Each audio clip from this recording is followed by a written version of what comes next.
மேட்டூர் மற்றும் கல்லணை திறப்பால் திருத்துறைப்பூண்டி சுற்றுவட்டார பகுதிகளில் குறுவை நேரடி விதைப்பு பணிகளில் விவசாயிகள் மும்முரம் காட்டி வருகின்றனர்.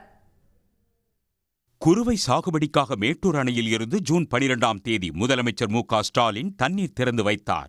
இதனைத் தொடர்ந்து திருச்சி கல்லணையை வந்தடைந்த நீரை டெல்டா பாசனத்திற்காகவும் அவரே திறந்து வைத்தார்.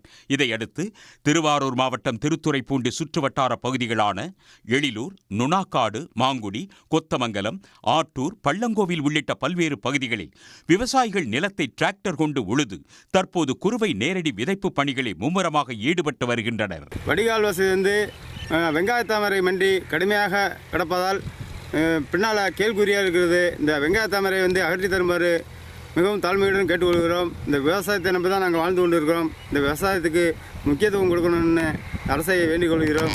கல்லணையில் நேற்று தண்ணி திறந்து விட்டுருக்கீங்க. உங்களை நம்பி நாங்களும் குறுவை விவசாயத்தில் இறங்கி இருக்கிறோம். எங்களுக்கு தண்ணி முழுமையாக அடைகிறதுக்கு நீங்கள் தான் உதவி செய்யணும். அங்கேக்கு அங்கே தண்ணி வசதி வர முடியாமல் தூர் வர முடியாமல் கிடக்குது. இதேபோன்று திருவாரூர் மாவட்ட குறுவை விவசாயத்திற்கு நீடாமங்கலம் மூணாறு தலைப்பில் இருந்து தண்ணீர் திறந்துவிடப்பட்டுள்ளது. இதனால் உரிய காலத்தோடு குறுவை சாகுபடி பணிகள் தொடங்க ஏதுவாக இருக்கும் என விவசாயிகள் மகிழ்ச்சி தெரிவித்துள்ளனர். ஜூன் போல தண்ணி திறந்தது மகிழ்ச்சியாக பயிர் சாகுபடிதற்கான ஏற்பாடு செய்து கொண்டிருக்கிறார்கள். தமிழ்நாடு முதலமைச்சருக்கு நன்றிகளை தெரிவித்துக் கொள்கிறோம்.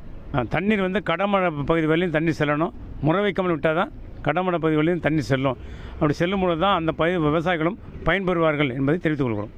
மூணாறு தலைப்பில் இருந்து திறந்துவிடப்பட்ட தண்ணீர் கடைமடை வரை செல்ல நீர்வளத்துறை அதிகாரிகள் உரிய நடவடிக்கை எடுக்க வேண்டும், முறை வைத்து தண்ணீர் திறக்க வேண்டும் என்று விவசாயிகள் கோரிக்கை விடுத்துள்ளனர். உடனுக்குடன் செய்திகளை தெரிந்து கொள்ள சன் நியூஸ் பெல் ஐகானை கிளிக் பண்ணுங்க.